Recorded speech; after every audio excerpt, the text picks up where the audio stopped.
Hey guys. So recently I started to question different patterns and tendencies that I was having and that were causing suffering in my life. But I know that if I go head on and try to look at the problem and focus on the problem, I'll make it into more of an issue.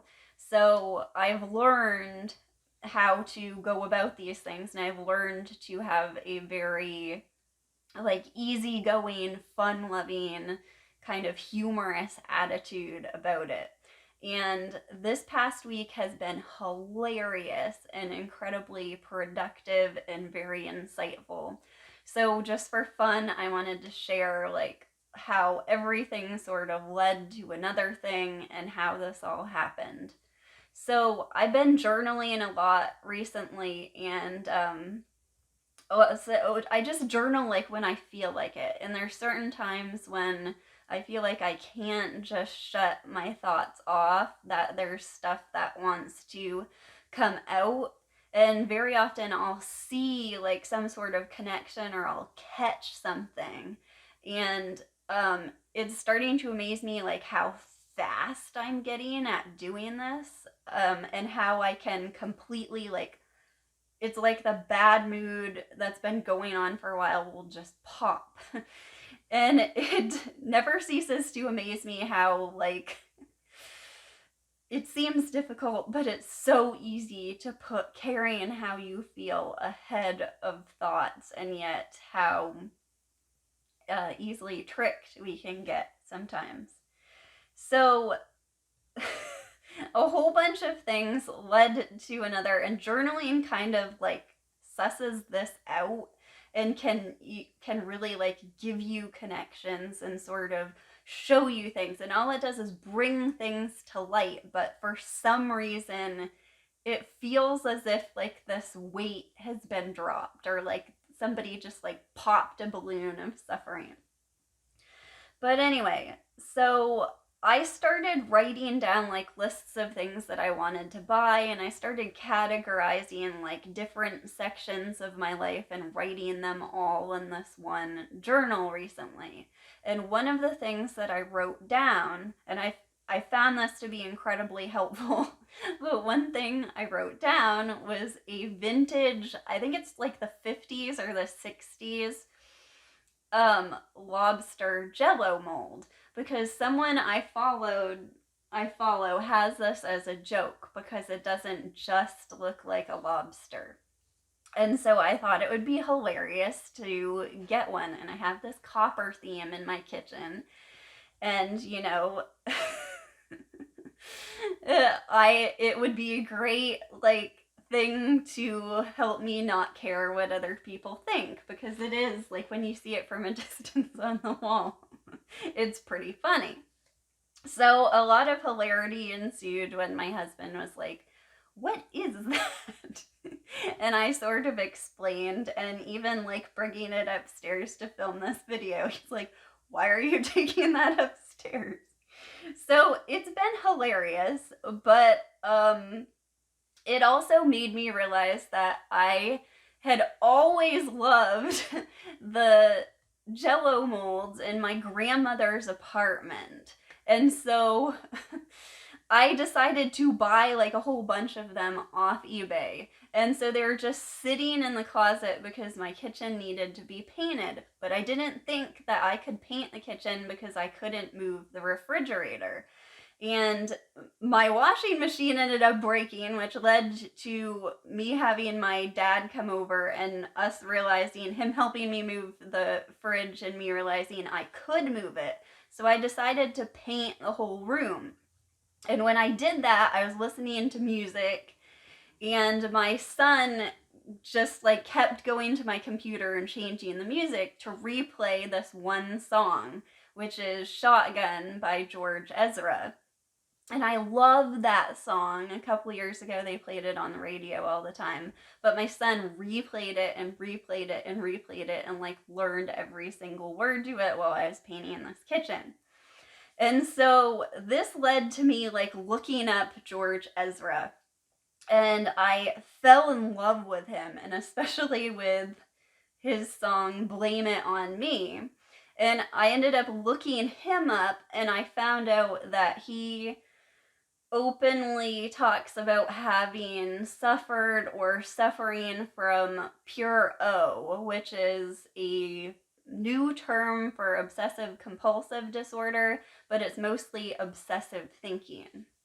So I looked up the Wikipedia page on this, which is a very dangerous thing because you can always, everybody has this idea of like what a perfect mind is, and that idea doesn't actually exist. It's as kind of awful as having like a model body and being like, this is perfect body, and if you don't measure up to this, then you have all these issues, you have all these problems and failings.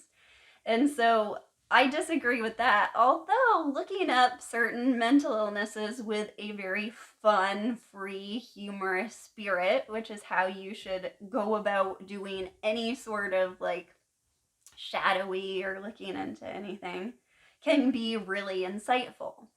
And so one of the last examples that this can come out, and if you haven't seen my past videos, I suffered from OCD as a kid, but very little like compulsion. So I was really interested in this because this described what I suffered and still have obsessive tendencies towards very well.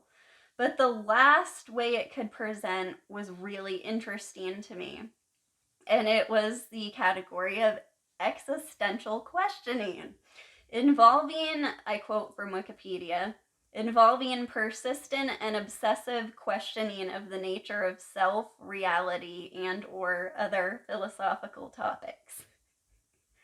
Uh-oh. But this was incredibly helpful for me to know and to look at, because I realized like how much I have turned spirituality into something to think about, into a standard to hold myself to. And there's another quote from that page that really hit me like a ton of bricks too, and kind of showed how I sort of used spirituality against myself sometimes too. And it said, even though they usually realize that their fear is irrational. So I understand thoughts of suffering are irrational. I understand anxiety I experience as irrational fully. So even though they usually realize that their fear is irrational, which causes them further distress and puts tremendous effort into escaping or resolving the unwanted thought. So the only way out is to drop the thought. So I sort of realized that at a very early age, I knew my thoughts were not to be trusted, and I was trying to stop thought. But not having the knowledge of the law of attraction, not having the knowledge of how to like truly focus on what I want and not what I don't want, I didn't realize that. And I still like brought that into the existential questioning and like the dealing with it with spirituality. So while I'm journaling about all of this, I like brought in a ton of humor with it. And like being like completely falling in love with George Ezra sort of reminded me about how my mother always loved this specific weatherman growing up, and how like when she talked about him she would just light up. And for some reason like that reminded me of it. And I was even, it's funny how when things you're drawn to like that, there's something that's deeper there for you. And so I visited my mom that afternoon, and just for fun, I was like, who was that weatherman you really liked? And she lists some weatherman really quick, and then she's like, oh, and she remembers his name. And it was just, she lit up, and it was just the most amazing, satisfying thing. And then at the end she goes, I think he left to be a pastor of a church. It's a real liberal church. And I'm like, yep, It's always a passion for God. But I you just turn the whole thing into a joke. You turn the whole thing into fun, and it's like the faster the insights flow and the faster you see things. So I put the kitchen back together and I put up all these jello molds, and I have two.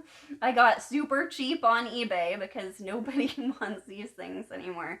I have two like hearts that match, and I put them on either side of my stove and they look amazing, and I put them all along the wall, and it reminds me of my grandmother, where I saw them in the first place and fell in love with them.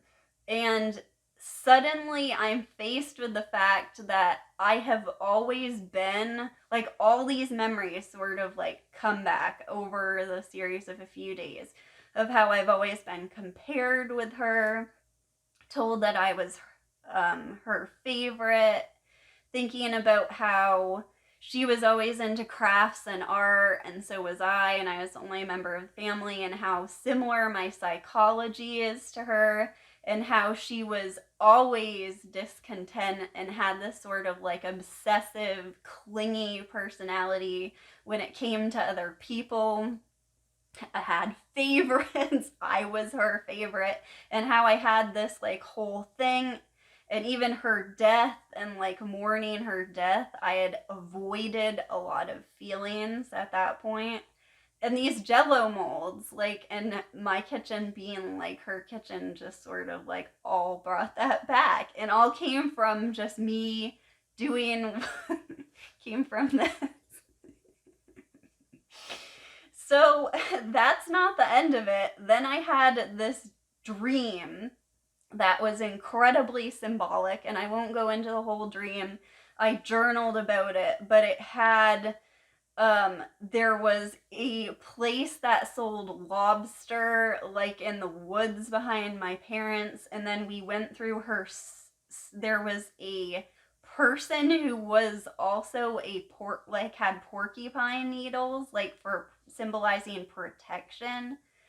And then we went through a sewing box that was hers, and there were these incredibly like well-made needles. And when I journaled about it, it was like my psyche was like, yeah, this is still here for you to see. And I realized like it's about creating basically the same thing, like the takeaway that I talk about so much, that life is about creation. Like, she's been this example of contrast, and I'm trying not to equate myself with her, but there are so many amazing lessons to be learned here that I can use for creation. And so then I go to the gas station to get gas, and I live in a really rural area, and I'm very like, I avoid crowds, and this is something that I don't want to be limited in the future and stuff, but I've just been completely spoiled because there's never like any lines here or anything like that. But this one day, there's someone behind me waiting for the pump, and I'm just starting to put gas in my car. And they like wait a minute, and then they drive around and go to another pump. And I just watch this feeling of like insecurity come up, this feeling of like hating to inconvenience people.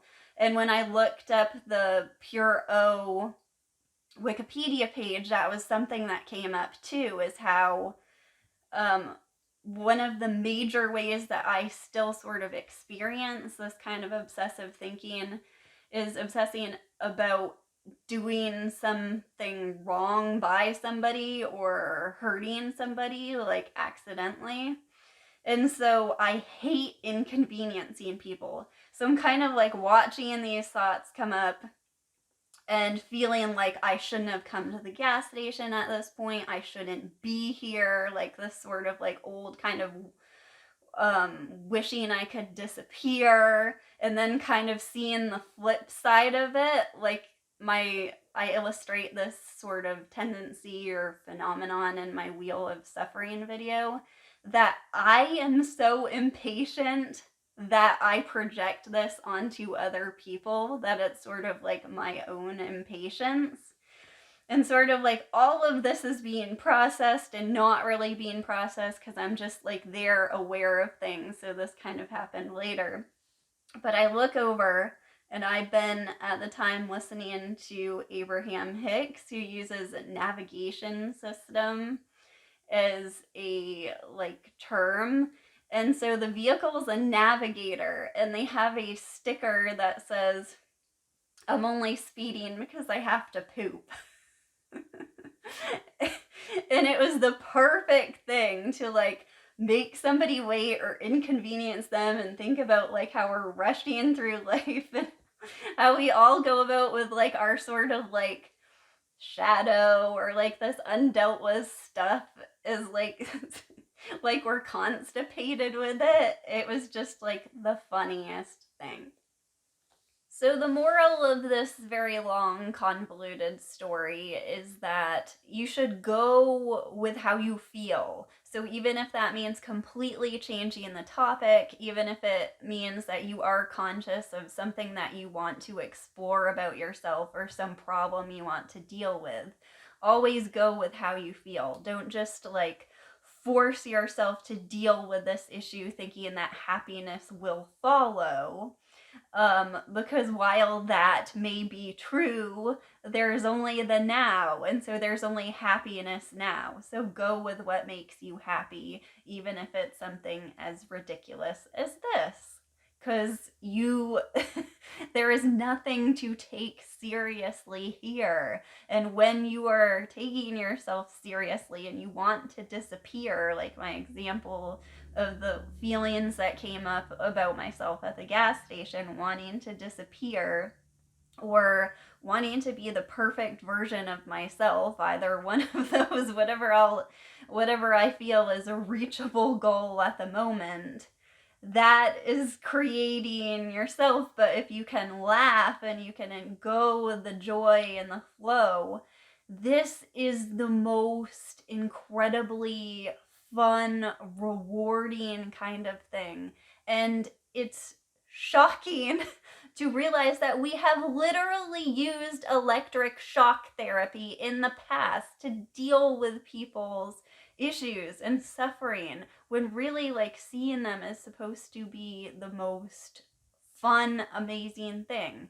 And obviously like when you feel like you're constipated with something, or when you feel like there's something there, it's not fun. But if you like keep your focus towards what you want to create, how you want to feel, and this has been so freeing to me to realize that I don't have to like just drop everything, that I can do the projects that I'm inspired to do. I can do the fun, ridiculous things that I'm inspired to do. And they end up being helpful, not distractions. They end up being actually helpful. So I don't know about you, but I think my Martha Stewart meets Carl Jung approach is going places. So if you enjoyed this, please like it, subscribe if you haven't subscribed already, and consider sharing this with a friend or online group or forum if you think it would be helpful for them and they'd be open-minded to it. And one of the huge like blockages that I've had is like how incredibly like feminine and silly the things that I want to do are, and how I sort of judge myself for them being distractions, when in reality it's just so amazing and healing to see how tied in they are with everything. I can't separate one from the other. And you'd think that my focusing on non-duality and exclusion of everything else would have been a pointer that non-duality and exclusion of might have been a tip-off there. But you know, sometimes we get all kinds of funny ideas in our head. I don't know why. So go with the ones that truly feel funny, not the ones that feel funny.